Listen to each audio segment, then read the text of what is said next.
Origin Rex, and this is 40k lore, the Death Korps of Krieg by the channel Arc, I don't know. The goal of every citizen of Krieg is sacrifice, for only in death can the God Emperor forgive the people of Krieg their sins. What did they do? What did the people of Krieg do? So I remember, people telling me I should react to this one, Death Korps of Krieg, because they are really suicidal bunch or something. If their commander's job is to, I guess, make sure that they don't kill themselves, and sometimes the commanders get murdered because everybody thinks that they're soft or something. I remember people commenting something like that. So yeah, this is going to be really awesome. It's a 1 hour and 15-minute video, so obviously this is going to be in parts, like always. So yeah, let's go this one. Remember, if you like my reaction, don't forget to like and subscribe so I know which type of videos to react to more, I guess, which type of channels to react to more. And by subscribing, you'll be supporting my channel, and you'll know when I upload next Warhammer video. There's so many different type of videos. Sometimes I even upload 2 in one day, like something like some fan-made film, and other one is lore. Sometimes I do that. So, just subscribe so you know when I do what. And yeah, comment down if you want to react to any specific videos. Check out the cast of playlists like Warhammer 40k playlist with all my Warhammer 40k reactions. Then John Tron, History, Internet Historian, Kuskazan in a Nutshell. Yeah, let's do this one.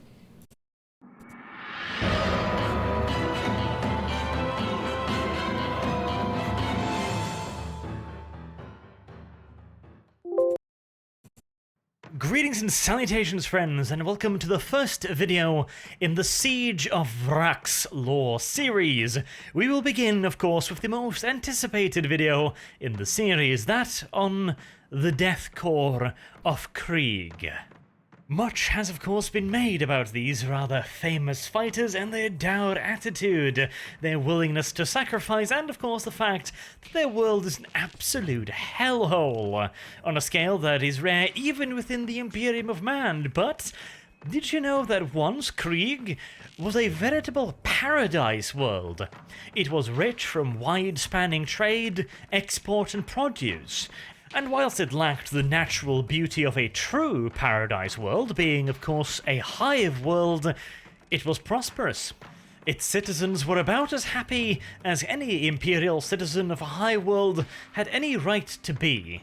And ruled by the Council of Autocrats, it was a flourishing society that would go on to flourish for hundreds of years.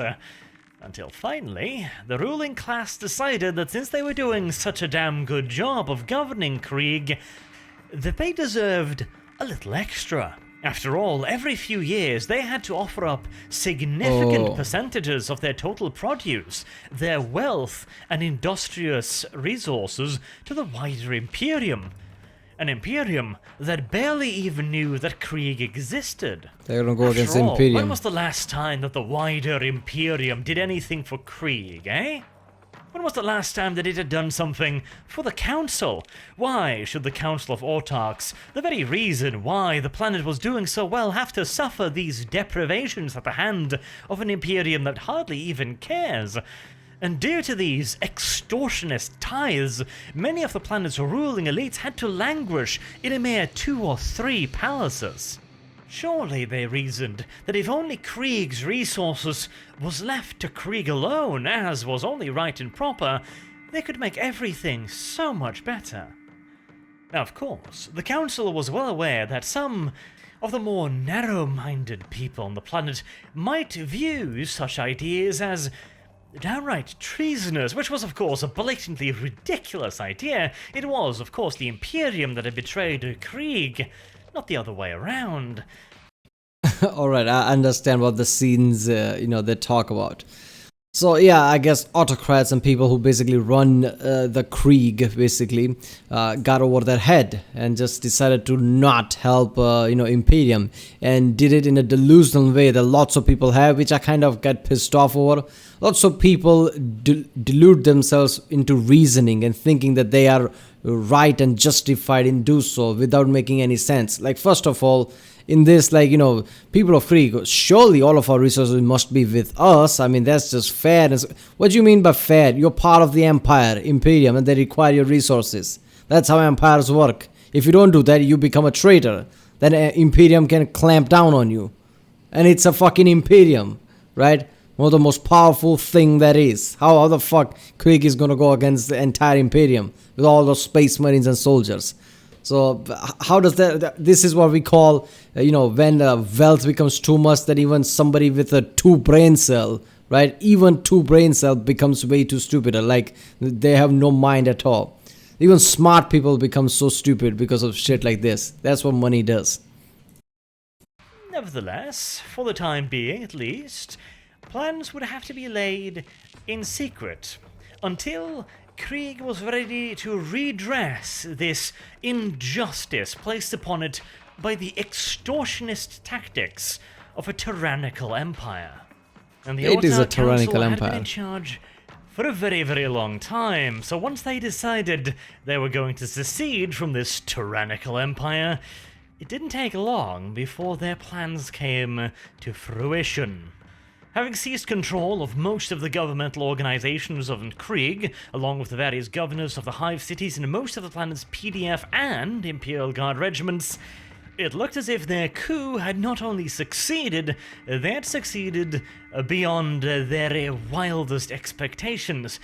It began with the High Autarch declaring martial law, and once his forces were in position, utilizing the surprise and confusion that this declaration had garnered, they declared that they were seceding from the Imperium of Man.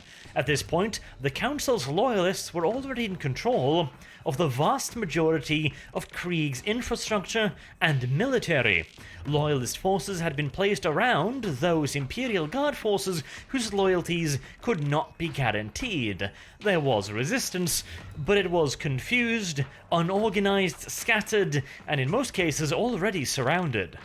One of the few exceptions to this rule was Colonel Jurten's 83rd Krieg Regiment, stationed in the hive city of Ferrograd. Ferrograd's governor had been sympathetic towards the ideas of the council, but had not yet fully made up his mind. The council had let him run free because they were of the impression that he had, and that he was going to join them, something that in the end he probably would have, if it were not for the swift actions of Colonel Jurten, who moved to seize control of the hive in a military coup.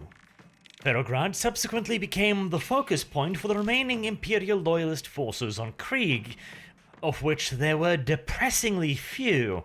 Some had managed to break out from the traps laid for them, or otherwise avoid the notice of the traitor forces, but they were hilariously outnumbered, and Ferrograd appeared to be literally the only hive on the entire planet that had managed to remain fully within Imperial hands. Now, of course, a hive city is a formidable defensive work in and of itself, but completely alone, surrounded on all sides, on a hostile planet, and having received word that Imperial reinforcements were not coming, the Colonel was left with a bit of a dilemma. There was simply no way that he could win this by himself. He could hold out possibly for years and maybe a decade if he was extraordinarily lucky. But without additional Imperial reinforcement from the wider Imperium, there simply was no realistic hope of victory. And said... Alright, so I guess those people in power, autocrats, were right in the end. I mean, technically, it is a tyrannical government, let's be honest. And top of all that, they were right. They didn't care about the Krieg. They didn't even see Krieg as any resource or anything. In the massive empire that Imperium has, Krieg is nothing for them. So even after all this shit, they didn't even bother to send reinforcement, like maybe we'll do it in the future, not now, I guess, hold out on your own. Because Imperium doesn't care about Krieg. So I guess they were right in a way, I guess. So you can't blame Krieg for thinking... I can only blame the people in power because, first of all, these are not the people of Krieg who, I guess, revolted or something. No, these are the people who are in charge of things, who want to become even more richer, just got over their head. This is the problem. Otherwise, you can see where, the thinking was. Reinforcements were not coming. The Council of Autarchs were entirely aware of just how wide and massive the Imperium was. They were also entirely aware what the consequences of betrayal were. That is why the first objectives of their uprising were the orbital defense silos, protecting Krieg from enemy invasion. Krieg was a vital world within the Imperium, one of considerable importance, and thusly its defenses had also been prioritized quite highly. If it was so fucking important, why didn't Imperium send any reinforcement? It doesn't matter how important it was just one planet, so I guess they didn't care. In this particular instance, Krieg being a massive hive world, its planet-side defenses were already formidable in the extreme, every single hive city being home to billions of Imperial citizens, potentially millions of PDF troops, and gargantuan defensive works built into the cities themselves. Titans and shit. If the enemy managed to reach the planet, the hives would be able to hold out for years. And even better, if the hives had access to... Come on, even against the Imperium? What if Imperium sends tons of space marines, entire, so basically squads and things, even the fucking, I don't know, there are assassins and everyone, right? What if they send something like that? Would it matter what defenses the hive world has at that point? I mean, it's Imperium, right? Krieg is nothing in front of the entire Imperium. But maybe it's, not, I guess, feasible in a way that Imperium would send that large scale of troops just to take over Krieg. And I think they know it, I guess that's the case. Massive anti-orbital defenses, any invasion force could be reduced significantly before they even set a single foot, boot, tentacle, or whatever else they might be walking on Krieg soil. Obviously, the planet was, at the moment at least, embroiled in a civil war, which would weaken these defenses to some degree, but the Imperium simply could not spare the sheer number of troops and ships required for an invasion of Krieg. And that was assuming that Colonel Jurgen could remain defiant until the Imperial forces could be assembled and finally make the transit to Krieg, when in all due reality, whilst it was possible that the Colonel could hold out for an extended period of time, being surrounded, outnumbered, and considering the fact that the Council knew that it was very important to finish him off before any theoretical Imperial reinforcements, his defiance was, in all due likelihood, measured in months at least, and years at most. And whilst that might sound plenty, the Imperium is a vast place indeed. Not to mention, the invasion of a planet like Krieg would require substantial dedications of manpower. The recruitment of these troops, their training, their organization, and their eventual transportation to Krieg, not to mention the Imperial Navy elements required, could take years, if not decades, to find and organize. The simple fact was that the Autarch's schemes had succeeded beyond their wildest expectations. The Imperium had absolutely no idea this was coming, and as such, not even the most cursory preparation had been made in case of a Krieg uprising. Alright, seriously though, I don't know, shouldn't Imperium act really fast? Because if they don't clamp down on this, isn't this sending the message throughout the all Imperium world that, you could just say fuck you to Imperium and just revolt, and Imperium won't do anything? So I guess it's more than just Krieg. I mean, it's really important to, make an example out of this. Isn't something like that? Why isn't Imperium just leaving every project behind and make Krieg the priority at this point? I don't know. Left Colonel Jurgen with very little indeed, except for his final orders, before the traitors knocked out his antenna and therefore his communication with the wider Imperium. The order was for him to resist, with all means at his disposal to engage the enemy, to punish their treachery, and emerge victorious, whatever the costs. Along with this message was a single attachment, a string of binary code, which once presented to Ferrograd's tech adept, revealed the location of a vast armory beneath Ferrograd, along with a second lengthy string of binary code. Launch codes. Finally, on the day of the Feast of the Emperor's Ascension, all the preparations were complete. Suddenly, the traitor forces of the Autarch Council found themselves assaulting undefended positions. They pushed further into the hive of Ferograd and found nothing. Until finally, they arrived before the titanic blast doors leading into the hive proper. Sealed, shut, and welded. Before the secessionists could really start figuring out what this all meant, it was all made blindingly obvious to them. Yeah, As Bob the is earth coming. beneath their feet started to shake and massive pillars of flames reached skywards. Kilometers away, the operators of Auspex systems could only watch on helplessly as dozens and then dozens more until hundreds of Auspex contacts were rising up from the hive city of Ferograd. They're like, they went inside the bunker, inside the doors, and they sealed it shut.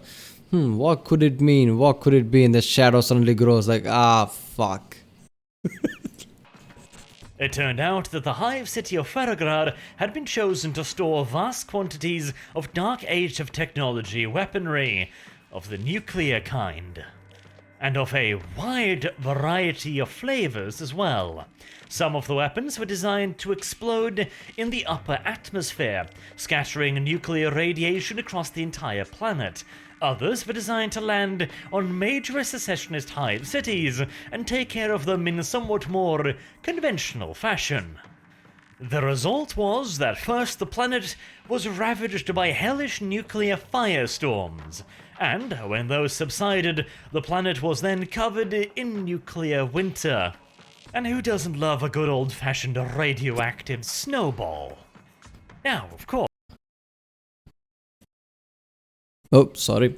Alright, so I like the idea of that, having this kind of a nuclear weapons and shit that could basically, destroy most of the planet, where everybody hides in the bunker.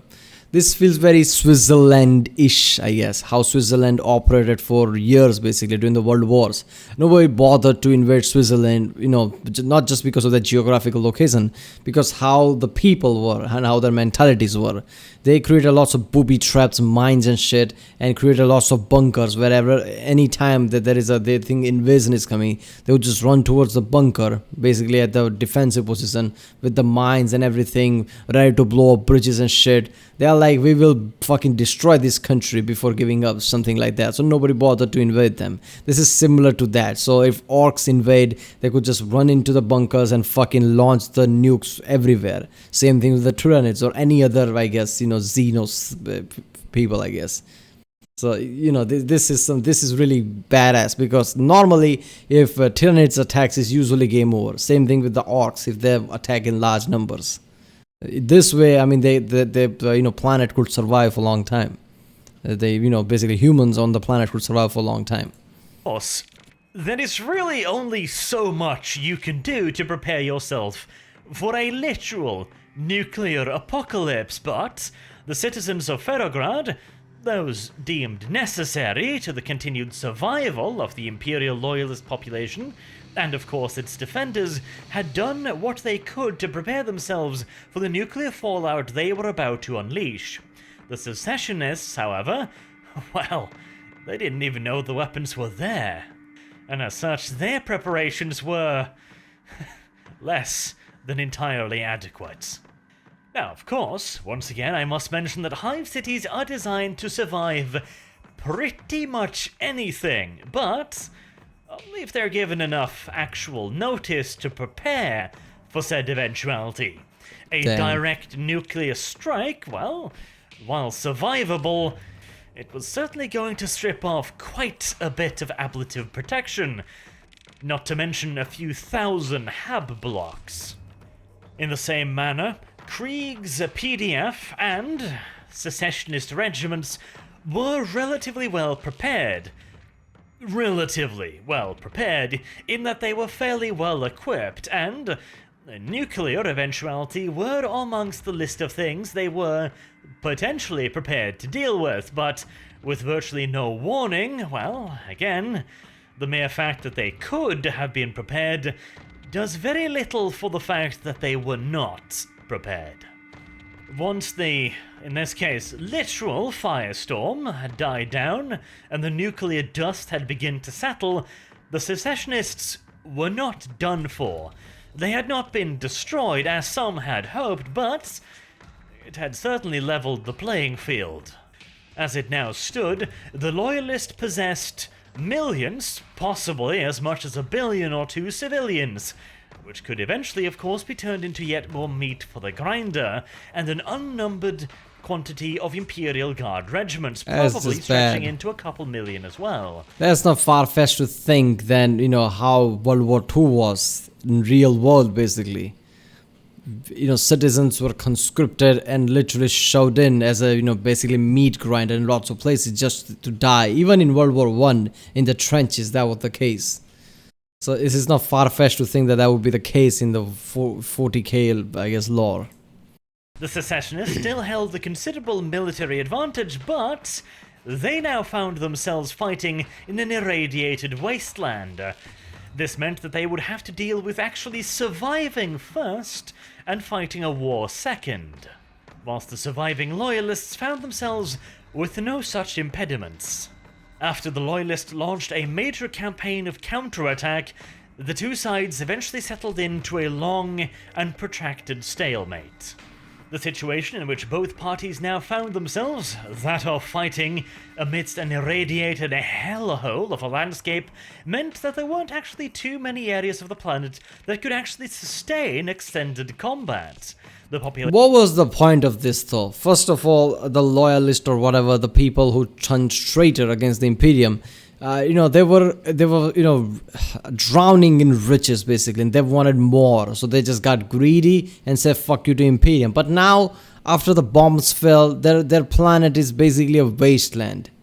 They're barely surviving now. What's the point now? Isn't the best thing to do is, I guess, give up or something, sign some kind of treaty or something, like, okay, we made a mistake or whatever, because now they're not drowning in riches. They just fucked their planet by doing all this shit. They don't have 2-3 castles, they have none now. Zero. Had long since retreated far below ground, and combat now took place either in large-scale underground engagements where both parties were digging tunnels against one another, or in limited above-ground engagements. This particular form of warfare turned out to be remarkably vicious. On the one hand, the trenches needed to be occupied at all times in case the enemy launched a surprise attack. However, the men that actually had to occupy those trenches could only do so for extremely limited periods of time before they were exposed to lethal doses of radiation.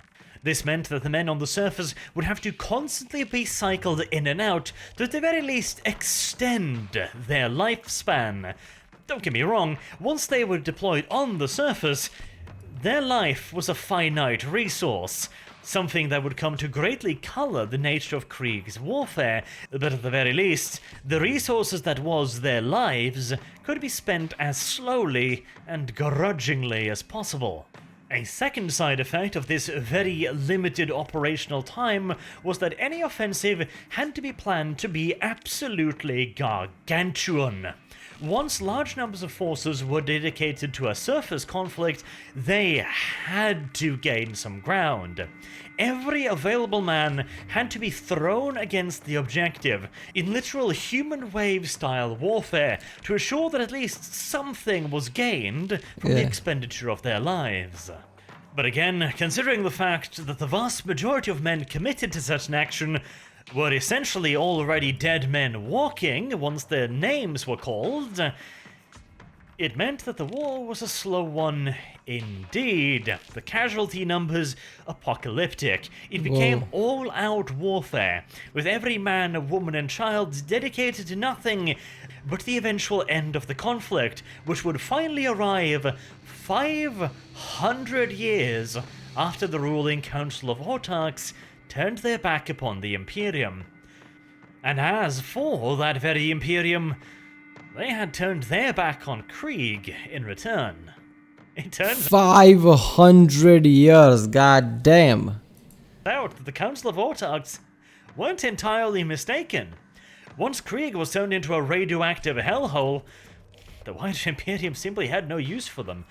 It makes sense. Imperium is vast, there are too many planets.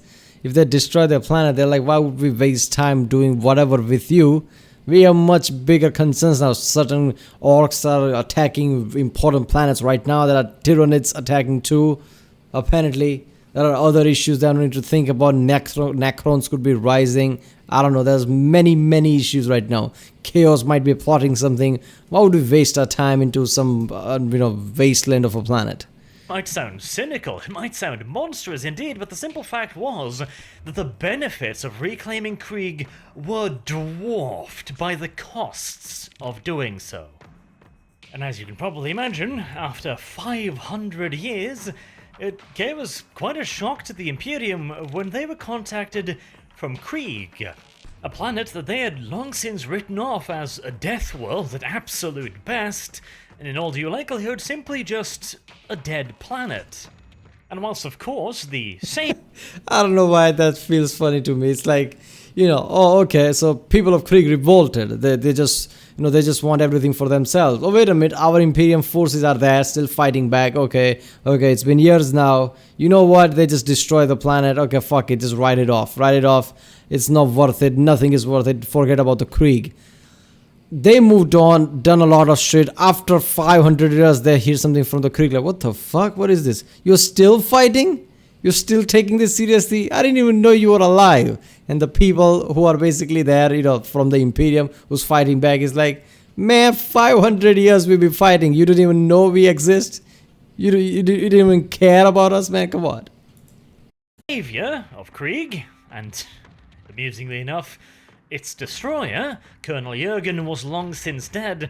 Okay. The people of Krieg had inherited his goal of one day returning to the Imperium of Man, and so here they were. But they had nothing to offer the Imperium. Their world was still a nuclear hellhole and would remain so for quite some time yet. Yeah. This was not the thriving mercantile hub of years gone past. This was little more than a radioactive ball hurling through space. What could such a world possibly have to offer the Imperium in return for the Imperium's protection and potentially some help in fixing that hellhole of a planet? There was nothing. Or wait, there might be something. Krieg had been at war for 500 years. The society that breeds was, unsurprisingly, rather militaristic. Yeah, okay. Okay, you know what? We are closing to 30-minute mark, and I feel like this is a great point to stop since I don't see much of chapters in this one. So I guess this is this first part of the video basically just told me that how ridiculous the story has been so far, how tragic. Krieg was a great hive world, successful world where people just got greedy, people in power, and fucked things up by revolting against the Imperium. I'm not saying they didn't have any their reasons, right? I'm not saying that they didn't have good points. Like it is a tyrannical whole tyrannical empire, the Imperium, right? And Imperium not caring about them much, and Krieg has to give up lots of resources. I understand all of that, but that's not how empire work, right? If you're part of empire, you have to give your share. I mean, that's just how it is. Right? And also their main reason behind that is the people in power wanted more money for themselves, more castles for them, not for the people. So their end goal was greedy bullshit for themselves. And even though they might have good points, in the end it's an empire, right? You have to give your share, otherwise you become a traitor to that empire, and you can't go against that scale of a massive empire. Imperium literally strong-armed everybody when the Emperor was walking around, basically before Horus Heresy. Imperium literally strong-armed whoever didn't play ball, strong-armed all of them to join Imperium, any means necessary, even through the war. So that is how the empire works, right? Conquer and rule, that kind of thing. You can't just say, okay, we are not part of empire, and Imperium just gonna sit back. No, Imperium's gonna come there with lots of weapons and shit, trying to take you down. But the thing is, Imperium is such, stretched thin in a way because there are too many threats, too many worlds to look after. Yeah, so they didn't care about Krieg that much at the point, and then they just destroyed Krieg with the nuclear weapons, and they're, Imperium like, okay, let's just move on. There's no point to this. That's what happened so far. I guess what will happen in the future is eventually the Imperium will win. The people who's fighting to become part of Imperium again will win, and just from the shame of it, right? They'll just fight to the death every time just to bring honor back to their planet or something, just because of what happened. Just because of the shame, their culture will become suicidal just for the honor, because they'll think that dying and suicide is a better thing, just so if that brings honor to their I guess planet or something. That's how they're going to be, if I were to think. So yeah, I love this so far. This channel is great too. I liked how he explained things. It feels really Lutin like, right? There was not a point where I just I guess like, okay, I can't even understand. No, I understood everything, and I like the pacing that he's going through, slowly explaining it. I don't mind the larger videos. If anything, that just brings more context to it. I can react to it in parts. What's wrong with that? So yeah. Alright people, if you like my reaction, don't forget to like and subscribe so I know which type of videos to react to more, I guess. And by subscribing, you'll be supporting my channel. And I'll react to Warhammer video around this time every day. I usually do that, so look out for that. And check out the Rick Sunday. There's a link in the description. Check out the cast, all the different plays, everything, and cards. And yeah, I'll see you next time.